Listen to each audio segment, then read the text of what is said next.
The Buffalo Bills once again exited the playoffs earlier than hoped. All the analysts out there said this should be the year, right? No Mahomes and the Chiefs, no Lamar Jackson and the Ravens, no Burrow and the Bengals. They should have the AFC all to themselves. After an impressive win versus the Jacksonville Jaguars in the wildcard round, the Bills' 33-30 loss in overtime to the Denver Broncos in the second round prompted major organizational changes, including the firing of head coach Sean McDermott. Brandon Beane was promoted from GM to President of Football Operations, where he will now oversee all the facets of football operations and all the coaching staff. Their first order of business was to find McDermott's replacement, and they've done just that. They've promoted offensive coordinator Joe Brady to the head coaching position. With the team entering a transitional phase, the offseason's focus has shifted heavily toward retooling the offense around Josh Allen. With Joe Brady taking the head coaching seat, the Bills have hired Pete Carmichael as their offensive coordinator, coming over from the New Orleans Saints, where he's been for the last 17 seasons.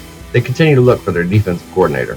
The Bills went 12-5 this season, ranking 3rd in EPA and 5th in scoring, averaging 27.3 points per game, driven by the league best rushing attack with 159 yards per game, and a strong offensive line, 74.7 run block win rate. Josh Allen, still the engine that runs the ship. His 6-touchdown game against the Bucs in Week 11 was the one for the books, and that clutch 3-touchdown game against Jacksonville in the first round of the playoffs.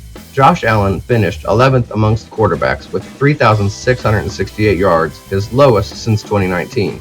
21st with 215 yards per game.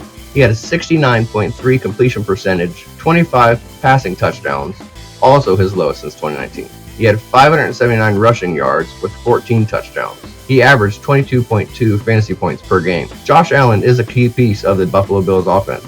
However, Cook had a dominant 21-yard, 2-touchdown game in Week 8 against Carolina. Then Week 15, he had 107 yards and 3 touchdowns. James Cook finished first in rushing yards with 1,621 yards, 95.4 yards per game. He was 5th with 12 touchdowns, averaging 5.2 yards per game. He had 33 receptions for 291 yards and 2 touchdowns.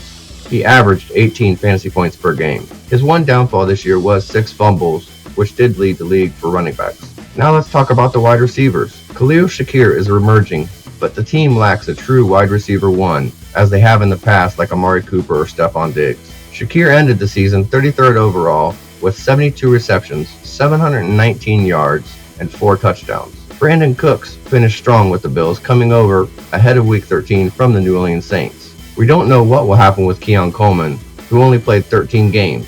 He had 59 targets, 38 receptions for 404 yards and 4 touchdowns. Owner Terry Pagula addressed the situation with Keon Coleman, who was a healthy scratch for much of the second half of the season. The staff pushed hard to draft him, suggesting he may still be part of the future plans. With limited cap space, the potential veteran additions, and draft capital spent on wide receivers, the tight end position was quiet compared to the past. Dalton Kincaid only played 12 games, bringing in 39 receptions on 49 targets for 571 yards and 5 touchdowns. He dealt with injuries off and on all season. Dawson Knox filled in and went 36 of 48 targets for 417 yards and 4 touchdowns. Let's look toward the draft. The Bills will have the 26th pick in the upcoming draft. Reports emphasize that the Bills' top priority is getting Allen more help, especially after stretches where the offense lacked consistent playmakers. Expect Buffalo to add pass catchers via free agency and the draft, which could stabilize Allen's week-to-week fantasy output. The Buffalo Bills will look to the 2026 draft to fill some primary needs at wide receiver, safety, edge rusher, and offensive line depth to retool their roster. Key targets include a high-end wide receiver like Casey Concepcion or Denzel Boston, and a safety to strengthen that secondary. Safety is high priority with potential needs for starters to upgrade the back end of that defense. An edge rusher would be needed to infuse youth and talent into the pass rush. Continued investment in the offensive line, particularly at center, is a key concern this year. Depth at the linebacker position is needed due to the aging or pending free agent starters.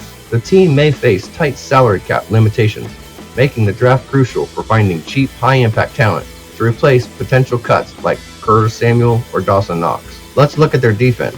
The Bills' biggest focus was fixing the defense last season, especially that pass rush and the interior line. They added 6 defenders in the draft last season and multiple veteran starters like Joey Bosa, who may be gone in the offseason as a free agent. Key contributors this season were defensive tackle Ed Oliver, linebacker Terrell Bernard, cornerback Christian Benford, Tre'Davious White, and Daquan Jones. Analysts noted that the defense was more talented, but chemistry and scheme fit were potential issues.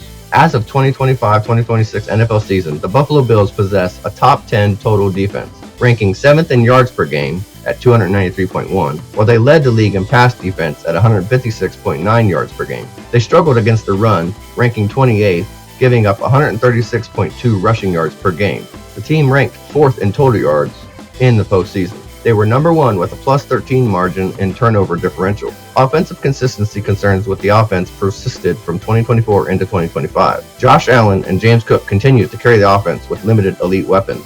Protecting Josh Allen remains a priority. He was sacked 40 times this season. Some final takeaways. The 2025 Buffalo Bills doubled down on defense, retooled their roster, and secured their young core. They remain a playoff caliber team with a top-tier quarterback, running back, but their 2026 success will depend heavily on finding a new identity with Joe Brady and that new coaching staff, developing a true wide receiver one, solidifying the offensive line, and ensuring the defense continues to mesh.